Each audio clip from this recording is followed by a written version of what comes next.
Okay, this is the raspberry luster dust that I just put, I just do a little bit on their cheeks, just to liven them up.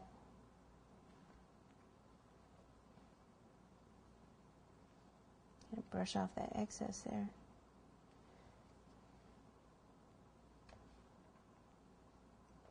And you can do it inside their ears too a little bit. Just make it look a little different.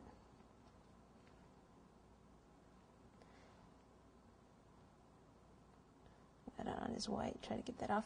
Okay, and then just a few small pumpkins around by just taking balls of fondant, and I just kind of drop them down, take a toothpick, hold on to it on the top, and just take a toothpick and see how I just kind of roll it across and then push down a little in the center to make the pumpkin.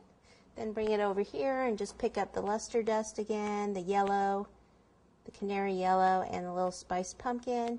And I've made some other ones here.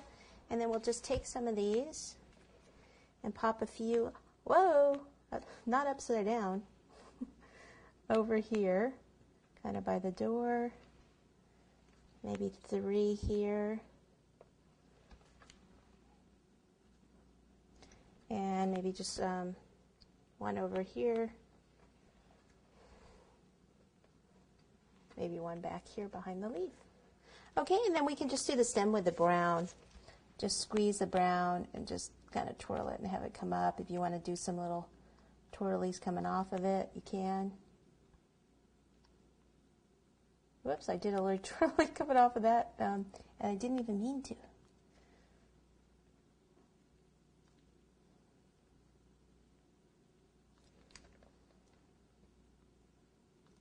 Tendril, I guess that's what they're called.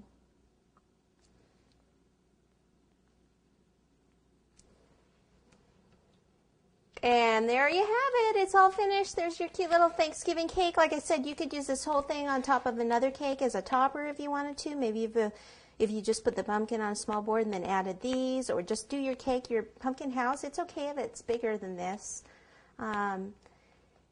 It would be fine too. You know, I've actually done it. I think I've only done it in an 8-inch. The biggest one I've done, but you could do a 10-inch and things. That would just be a 2-story pumpkin house. You'd have to put some windows up above.